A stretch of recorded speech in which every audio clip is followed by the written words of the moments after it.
શ્રી વલ્લભના વહાલા પ્રિય વૈષ્ણવના ચરણમાં દંડવત કરીને તેને હું જય શ્રી કૃષ્ણ કહું છું. આજે મારે શ્રીમદ ભગવદ્ ગીતા વિશે વાત કરી. શ્રીમદ ભગવદ્ ગીતા એટલે કે માનવ જાતિની સર્વોચ્ચ સંપત્તિ. સંપત્તિની વાત કરવામાં આવે એટલે આપણા મગજમાં મોટા મોટા બંગલાઓ, ગાડીઓ વગેરે જોવા મળે. પરંતુ શું તે આપણી સાચી સંપત્તિ છે? ના. આપણી સાચી સંપત્તિ તો આપણો સ્વભાવ, આપણું વર્તન, આપણી પ્રામાણિકતા અને આપણા સારા સંસ્કાર છે.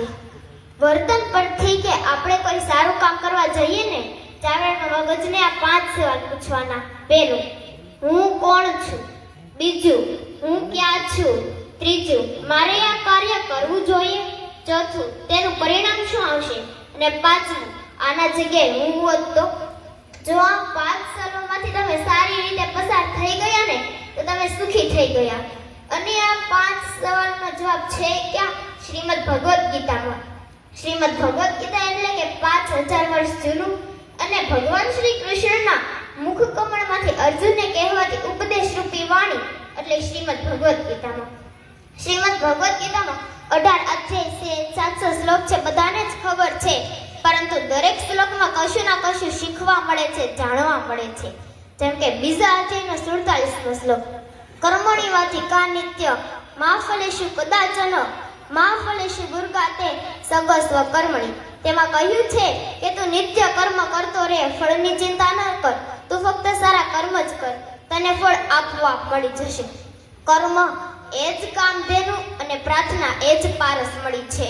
અર્થાત પરિવર્તન સમાજનો નિયમ છે કે તમારા નસીબમાં નથી તે તમને ક્યારેય મળવાનું નથી, ને તમારા નસીબમાં છે તે દુનિયાની કોઈ તાકાત નથી જે તમારા સુધી પહોંચતા રોકી શકે.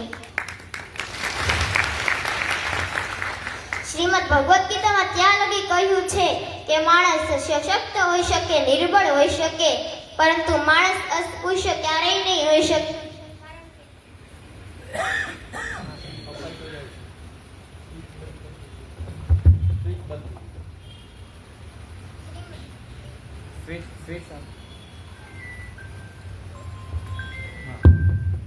શ્રીમદ ભગવદ્ ગીતામાં ત્યાં લગી કહ્યું છે કે માણસ સશક્ત હોઈ શકે, નિર્બળ હોઈ શકે, પરંતુ માણસ અસ્પૃશ્ય ક્યારેય નહીં હોઈ શકે, કારણ કે દરેકની અંદર ગીતાનો ગાનાર ગોવિંદ વસે છે. શ્રીમદ ભગવદ્ ગીતામાં કહ્યું છે કે તું નિત્ય કર્મ. શ્રીમદ ભગવદ્ ગીતામાં એક પંક્તિ આપ્યું, એક ઉદાહરણ આ સમક્ષ રજૂ કરું. ગમે તેટલી પરિસ્થિતિ હોય, ગમે તેટલી મુશ્કેલી હોય, શ્રીમદ ભગવદ્ ગીતા ખોલીને ગમે તે પાનું ખોલીને આગળ અને પાછળ બંને સાઈડ વાંચજો, તમને તે મુશ્કેલીનું સોલ્યુશન જરૂર મળી જશે. ગાંધીજીને યાદ કરીએ તો તેના વિચારો, સમજૂતીનો મૂળ પાયો શ્રીમદ ભગવદ્ ગીતા છે. સ્વામી વિવેકાનંદને યાદ કરીએ તો જ્યારે શીર્ષકોના નીચે આપણા ગ્રંથને જુએ છે ત્યારે બધા સચે છે ને કહે છે કે તમારા દેશનો ગ્રંથ સૌથી નીચે શા માટે? ત્યારે સ્વામી વિવેકાનંદ સરસ જવાબ આપે છે. કહે છે કે અમારા દેશનો ગ્રંથ બધા જ ગ્રંથોનો પાયો છે. જો હું તેને લેવા જઈશ તો બધા જ ગ્રંથ નીચે પડી છે. એક પંક્તિ આપીને હું મારી વાણીને વિરામ આપું છું. વાવણી કરવી હોય તો કરુણાની વાવણી કરો, તેમાં પાણી પાવું પડે તો પરમકારનું પાણી પાવો, તેમાં ખાતર નાખવું પડે તો પ્રામાણિકતાનું ખાતર નાખો, તેમાં નિંદામણ કરવું પડે તો ક્રોધનું નિંદામણ દૂર કરો. જો આ બધું થશે તો પ્રેમનો વરસાદ આપોઆપ થશે, સુખની કુપણો ફૂટશે અને સંતોષકારી પાક થશે.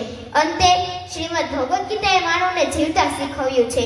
સિંહણના દૂધ જેવું ગીતાનું જ્ઞાન છે, મન બુદ્ધિ સિદ્ધિમાં એમાં વિજ્ઞાન છે.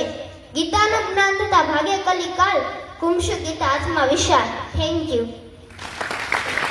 ખૂબ જોરદાર તાળીઓથી વધાવી આપણે માહીબેનને, કેમ કે આપણે આટલી નાની ઉંમરની અંદર એમને એટલું સરસ ગીતાજીનું જ્ઞાન આપ્યું છે કે જે ખરેખર અત્યારના સમયમાં જરૂર છે. જોરદાર એકવાર ફરીથી તાળીઓથી વધાવીએ અને આ ઉત્સાહને આગળ વધારીએ. અને